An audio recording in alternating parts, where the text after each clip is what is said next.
इसमें। तो हम स्वागत करते हैं प्रमोद जी आपका। जी धन्यवाद सर। मैं प्रमोद विश्वकर्मा, रेफरी कमीशन का चेयरमैन, और मैं बताना चाहूँगा सर, पहले तो ये आपके सभी खिलाड़ियों का बहुत बहुत धन्यवाद जो इतने महत्वपूर्ण सब्जेक्ट को, विषय को, ये लाठी खेल को समझे और बहुत इंटरेस्ट के साथ ये बच्चे सीख रहे हैं। और बच्चों को भरोसा भी है कि हम राष्ट्रीय स्तर और अंतर्राष्ट्रीय स्तर पे पदक लेकर आएंगे। और जैसा कि देख रहे हैं सर, हर स्तर के खिलाड़ी हैं, छोटे बच्चे भी हैं, बड़े बच्चे भी हैं, और सभी बड़े लगन के साथ मेहनत कर रहे हैं। मैं बताना चाहूँगा कि ये प्रयास हमारा फेडरेशन का, जिसकी बहुत महत्वपूर्ण भूमिका है, जिनकी बहुत महत्वपूर्ण भूमिका है और मार्गदर्शन भी है, आदरणीय रामू भैया, देवेंद्र प्रताप सिंह तोमर जी,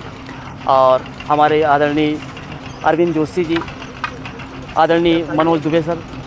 इस तरह के और बहुत सारे नाम हैं जो कि हमारे फेडरेशन को उठाने का काम कर रहे हैं, बढ़ाने का काम कर रहे हैं। और उनके ऐसे प्रयास है कि इस लाठी खेल के माध्यम से हमारे जो गरीब बच्चे हैं उनको बहुत बड़े बड़े प्लेटफॉर्म मिले,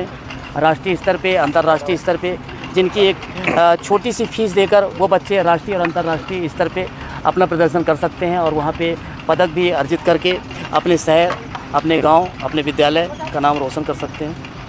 तो प्रमोद जी, हम जानना चाहेंगे कि इसके लिए क्या क्या इक्विपमेंट और क्या क्या किट चाहिए, सर, मतलब कितना खर्चा एक खिलाड़ी का, एक खिलाड़ी बनने के लिए होता है? जी, वो बताना बहुत अच्छा प्रश्न था सर आपका। तो मैं बताना चाहूँगा सर, मेरे जानकारी में तो सबसे सस्ता खेल ये है, क्योंकि लाठी सभी के पास उपलब्ध हो जाती है, सभी के घर में लाठियाँ होती हैं,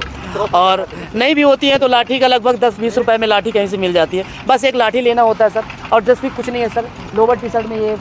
गेम को प्रदर्शन करने के लिए खिलाड़ी के रूप में आप प्रतिनिधित्व कर सकते हैं किसी भी स्तर के खेल पे, चाहे वो राष्ट्रीय स्तर का हो चाहे अंतर्राष्ट्रीय स्तर का। बहुत बढ़िया। तो और जैसा कि हमें पता लगा है कि आपकी बहुत ही जल्द एक राष्ट्रीय स्तर की जो है प्रतियोगिता होने वाली है, तो जानना चाहेंगे उसके बारे में, वो कब और कहाँ हो रही है? जी सर, अभी मैं बताना चाहूँगा कि अभी उसकी निर्धारित तिथि नहीं है, फिर भी फेडरेशन द्वारा जो अभी एक अनुमानित तिथि बताई गई है 14 और 15 अक्टूबर, और जो कि अलवर के, राजस्थान के अलवर ज़िले में आयोजित होनी है। और वो प्रतियोगिता बहुत भव्य होने वाली है सर, जिसकी एक नॉमिनल फीस रहेगी जो कि रजिस्ट्रेशन के नाम पर रहेगी, और उसमें फेडरेशन में कुछ हमारे ऐसे स्पॉन्सर हैं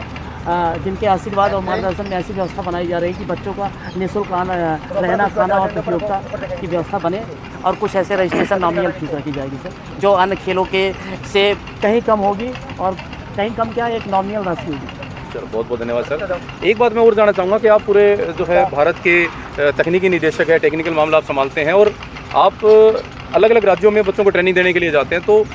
और राज्यों में ट्रेनिंग देने में और हमारे हरियाणा, क्योंकि मैं हरियाणा से जुड़ा हुआ हूँ, खासकर मेरे मन में क्वेश्चन आना लाजमी था कि हमारे हरियाणा के खिलाड़ियों में और उन खिलाड़ियों में कुछ आपको कुछ अंतर लगा, कि हमारे खिलाड़ी में कुछ अलग से कुछ लगा, या कुछ उनसे उनके खिलाड़ी अच्छे हैं, हमारे खिलाड़ी अच्छे हैं, मतलब क्या अंतर लगा आपको? बताना चाहूँगा कि जैसा कि भारत का हर कोने कोने के बच्चे, हर राज्य के बच्चे, सभी को अवगत है, सभी को ज्ञात है कि हरियाणा एक खेल का गढ़ माना जाता है, और मैं भी उसको आके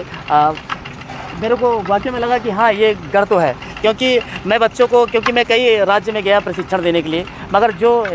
क्वालिटी और जो कैचिंग पावर इन बच्चों में है, तो अभी तक मेरे को और राज्यों में नहीं समझ में आया। मैं किसी राज्य की बुराई नहीं कर रहा हूँ, मगर इन बच्चों में थोड़ा सा कुछ मेरे को एडवांस देखने को मिला, कुछ एक्स्ट्रा देखने को मिला, और बहुत कम समय में बच्चे, आप देख पा रहे हैं, मैं अभी सुबह से ये पहला प्रशिक्षण हुआ, आप देखिए बच्चे ये बैठ कर लाठी चला रहे हैं, जो कि अभी सुबह ये बच्चे लाठी पकड़ भी नहीं पा रहे थे। तो ये बच्चों के हाथ में, दोनों हाथों में लाठी है, और दोनों हाथों से लाठी को घुमा रहे हैं, और घुमाते हुए भी बैठ के लाठी घुमा रहे हैं बच्चे। पहले खड़े होकर घुमाए, फिर बैठ के घुमाए, तो मतलब ये लाठी बच्चों को आ गई है चलाना। अब लाठी चलाना आ गई तो बच्चों को अपन खड़े होकर घुमा लें, बैठ के घुमा लें, या फिर आप किसी भी एंगल में लाठी चलाने को बोल दें तो बच्चे चला सकते हैं। और वो केवल 4 से 5 घंटे की प्रैक्टिस है इन बच्चों में, तो आप देख सकते हैं कि इनकी कैचिंग पावर अच्छी है। देखो जी, जैसे बोला जाता है कि हरियाणा वो है जहाँ पे दूध दही का खाना है, और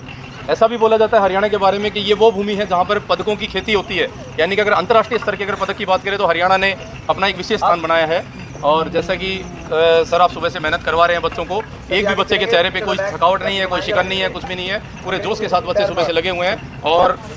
मतलब 4 से 5 घंटों की प्रैक्टिस है सिर्फ ये। और इनको अगर ये मतलब आगे जो 1.5 महीने बाद टूर्नामेंट होने वाली है, जैसे कि आपने बताया 14-15 अक्टूबर को अलवर में टूर्नामेंट होने वाली है, उस टूर्नामेंट तक अगर ये 1.5 महीने अगर ये कंटिन्यू प्रैक्टिस करें तो ज़्यादा बड़ी बात तो नहीं करूँगा कि भारत में पहली, दूसरी, तीसरी ट्रॉफी होती है तो एक ट्रॉफी पे तो हरियाणा कब्जा कर ही लेगा। बिल्कुल सर, ऐसा मेरा भी भरोसा है कि आपका निश्चित ही कोई ना कोई स्थान रहेगा, जैसा कि विजेता, उप विजेता और रनर होता है, तो मेरा भी ऐसा सोचना है और ऐसा विश्वास है कि किसी न किसी आप पोजीशन में जरूर ट्रॉफी हासिल करते हैं। Thank you so much sir. तो